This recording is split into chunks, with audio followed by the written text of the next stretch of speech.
Alright, so yesterday I got cut off by YouTube because Harry Potter's copyrighted and then put it on public. So hopefully that doesn't happen again. With chapter 2, because I put it on private. So this is chapter 2. Since the Dursleys had woken up to find their nephew on the front step, but Cricket Drive had hardly changed at all. The sun rose on the same tidy front gardens and lit up the brass number 4 on the Dursleys' front door. They crept into their living room, which was almost exactly the same as it had been the night when Mr. Dursley had seen that fateful news report about the owls. Only the photographs on the mantelpiece really showed. 10 years ago, there had been lots of pictures of what looked like a large pink beach ball wearing different colored bonnets, but Dudley Dursley was no longer a baby, and now the photo at all that another boy lived in the house too. Yet Harry Potter was still there at the moment, but not for long. His Aunt Petunia was awake, and it was her shrill voice that made the first noise of the day. Up! Get up! Now! Harry woke with a start. His aunt rapped on the door again. Up! She screeched. Harry heard her walking towards the kitchen, and then the sound of the frying pan being put on the stove.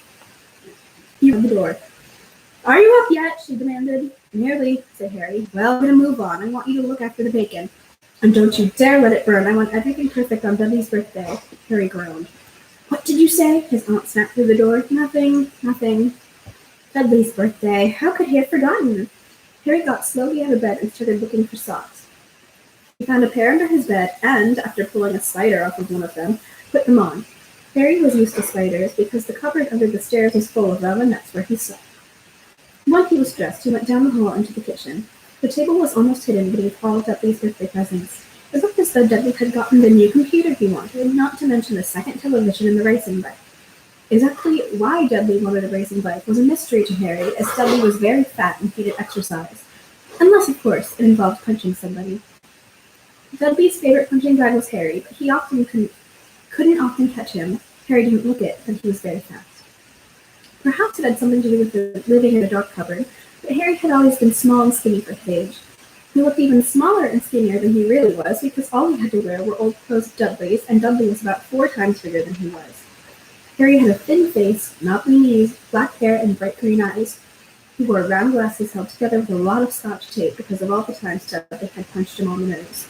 The only thing Harry liked about his own appearance was a very thin scar on his forehead that was shaped like a bolt of lightning. He had had it as long as he could remember, and the first question he could ever remember asking his Aunt Petunia was how he had gotten it. In the car crash when your parents died, she had said, don't ask questions. Don't ask questions. That was the first rule for a quiet life with the Dursleys. Uncle Vernon entered the kitchen as Harry was turning over the bacon. Comb your hair, he barked by way of a morning greeting. About once a week, Uncle Vernon looked at the top of his newspaper and shouted that Harry needed a haircut. Harry must have had more haircuts than the rest of his boys in his class put together, but it made no difference. His hair simply grew that way all over the place. Harry was frying eggs by the time Dudley arrived in the kitchen with his mother. Dudley looked a lot like Uncle Vernon. He had a large, pink face, not much neck, very small, watery blue eyes, and thick blonde hair that lay smoothly on his fat, thick head. Aunt Petunia often said that Dudley looked like a baby. 36, he said, looking up at his mother and father. That's 2 less than last year. Darling, you haven't counted Auntie Marge's presents. See, it's here under this big one from Mummy and Daddy. All right, 37 then, said Dudley, going red in the face. Harry, who could see a huge Dudley tantrum coming on, began wolfing down his bacon as fast as possible in case Dudley turned the table over. Aunt Petunia obviously scented danger too, because she said quickly, and we'll buy you another 2 presents while we're out today. Little Tyke wants his money worth, just like his father. Attaboy, Dudley. He ruffled his hair. At that moment, the telephone rang, and Aunt Petunia went to answer it while Harry and Uncle Vernon watched Dudley unwrap the racing bike, a video camera, a remote-controlled plane, 16 new computer games, and a VCR. He was ripping the paper off a gold wristwatch when Aunt Petunia came back from the telephone looking both angry and worried.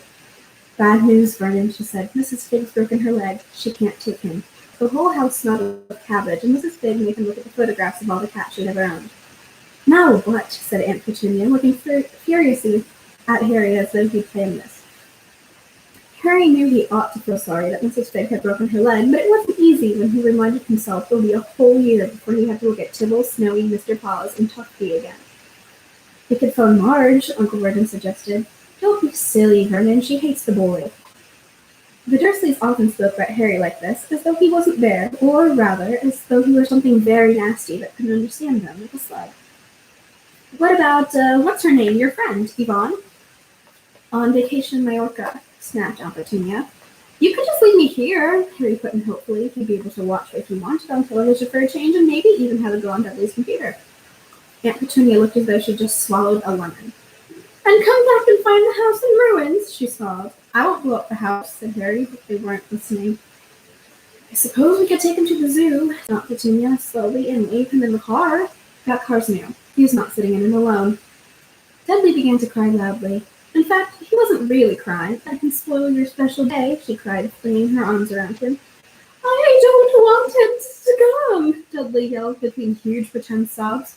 He always spoils me. And a moment later, Dudley's best friend, Piers Polkiss, walked in with his mother. Piers was a scrawny boy with a face like a rat. He was usually the one who held people's arms behind their backs while Dudley hit them. Dudley stopped pretending to cry at once. Half an hour, Harry, who couldn't believe his luck, was sitting in the back of the Dursleys' car with Piers and Dudley on the way to the zoo for the first time in his life. His aunt and uncle hadn't been able to think of anything else to do with him, but before they'd left, Uncle Vernon had taken Harry aside. I'm warning you, he'd said, putting his large purple face right up close to Harry's. I'm warning you now, boy. Any funny business, anything at all, and you'll be in that cupboard from now until Christmas. I'm not going to do anything, said Harry, honestly. But Uncle Vernon didn't believe him. No one ever did. The problem was, strange things often happened around Harry, and it was just no good telling the Dursleys he didn't make them happen. Once, Aunt Petunia, tired of Harry coming back from the barber's looking as though he hadn't been at all, had taken a pair of kitchen scissors and cut his hair so short he was almost bald except for his bangs, which she left to hide that horrible scar. Dudley had laughed himself silly at Harry, who expected before Aunt Petunia had sheared it off. He had been given a week in his cupboard for this, even if he had tried to explain that he couldn't explain how it had grown back so quickly. Another time, Aunt Petunia had been trying to force him into a revolting old sweater of Dudley's, brown with orange puffballs. The harder she tried to pull it over his head, the smaller it seemed to become, until finally it might have fit a hand puppet, but certainly wouldn't fit Harry. Aunt Petunia had decided it must have shrunk in the wash, and to his great relief, Harry was anyone else's. There he was, sitting on the chimney. The Dursleys had received a very angry letter from Harry's headmistress telling them Harry had been climbing school buildings, but all he tried to do, as he shouted at Uncle Vernon through the locked door of his cupboard, was jump behind the big trash cans outside the kitchen doors. Harry supposed that the wind must have caught him in mid-jump. But today nothing was going to go wrong. It was even worth being with Dudley and Piers, who was spending the day somewhere that wasn't school, his cupboard, or Mrs. Fig's cabbage-smelling living room. A motorcycle, said Harry, remembering suddenly. It was flying! Uncle Vernon nearly crashed into the car in front. He turned right around in his seat and yelled at Harry, his face like a gigantic beach with a mustache. Motorcycles don't fly! Dudley and Piers sniggered. I know they don't, said Harry. It was only a dream. But he wished he hadn't said anything. If there was one thing the Dursleys hated even more than his asking questions, it was his talking about anything, acting in a way it shouldn't. No matter if it was in a dream or even a cartoon, they seemed to think he might get dangerous ideas. It was a very sunny Saturday, and the zoo was crowded with families. The Dursleys bought Dudley and Piers large chocolate ice creams at the entrance, and then, because the smiling lady in the van had asked Harry what he wanted before they could hurry him away, they bought him a cheap lemon ice pop. It wasn't bad either, Harry thought, looking at it as they watched a gorilla scratching his head. He looked remarkably like Dudley, except that it wasn't blonde. Harry had the best morning he'd had in a long time. He was careful to walk a little way apart from the Dursleys so that Dudley and Piers, who were starting to get bored with the animals by lunchtime, couldn't fall back on their favorite hobby of hitting him. They ate in the zoo restaurant, and when Dudley had a tantrum because his Knickerbocker Glory didn't have enough ice cream on top, Uncle Vernon bought him another one, and Harry was allowed to finish the first. Harry felt afterward that he should have known it was all too good to last. After lunch, they went to the reptile house. It was cool and dark in there, with lit windows along all the walls. Behind the glass, all sorts of lizards and snakes were crawling and slithering over bits of wood and stone. Dudley and Piers wanted to see huge poisonous cobras and thick man-crushing pythons. Dudley quickly found a large snake in the place. It had wrapped its body twice around Uncle Vernon's car and crushed it into a trash can, but at the moment it didn't look in the mood. In fact, it was fast asleep. Dudley stood with his nose pressed against the glass, staring at the glistening brown coils. Make it move, he whined at his father. Uncle Vernon tapped on the glass, but the snake didn't budge. Do it again, Dudley ordered. Uncle Vernon rapped the glass smartly with his knuckles, but the snake just snoozed on. This is boring, Dudley moaned. He shuffled away. Harry moved with it. Harry moved in front of the tank and looked intently at the snake. He wouldn't have been so late. Very slowly, it raised its head until its eyes were on a level with Harry's. It winked. Harry stared, then he looked quickly around to see if anyone was watching. They weren't. Then he looked back at the snake and winked too. The snake jerked its head towards Uncle Vernon and Dudley, then raised its eyes to the ceiling. It gave Harry a look that said quite plainly, "I get it all the time." "I know," Harry murmured through the glass, though he wasn't sure the snake could hear him. "It must be really annoying." The snake nodded vigorously. "Where do you come from, anyway?" Harry asked. The snake jabbed its tail at a little sign next to the glass. Harry peered at it. "Boa constrictor. Brazil." Was it nice there? The boa constrictor jabbed its tail at the sign again, and Harry read on. This specimen was bred in the zoo. "Oh, I see. So you've never been to Brazil?" As the snake shook its head, a deafening shout behind Harry made both of them jump. "Dudley! Mr. Dursley! Come and look at the snake! You won't believe what it's doing!" Dudley came waddling towards them as fast as he could. "Out of the way, you!" he said, punching Harry in the ribs. Caught by surprise, Harry fell hard on the concrete floor, out onto the floor. People throughout the reptile house screamed and started running for the exits. As the snake slid swiftly past him, Harry could have sworn a low. The zoo director himself made Petunia a cup of strong, sweet tea while he apologized over and over again. Tears and Dudley could only give it. As far as Harry had seen, the snake hadn't done anything except snap playfully at the heels as it passed. But by the time they were all back in Uncle Vernon's car, Dudley was telling them how it had nearly bitten off his leg, while Peter was staring at the place that tried to squeeze him to death. But worst of all, for Harry at least, his peers calling down to say, "Harry was talking to it, weren't you, Harry?" Uncle Vernon waited until Peter was safely out of the house before starting on Harry. He was so angry he could hardly speak. He managed to say go, covered, stayed, no meals before he collapsed into a chair and Aunt Petunia had to run into him a large frenzy. Harry lay in his dark cupboard much later, wishing he had a watch. He didn't know what time it was, and he couldn't be sure the Dursleys were asleep yet. Until they were, his aunt was sneaking to the kitchen for some food. He had lived with the Dursleys for almost 10 years.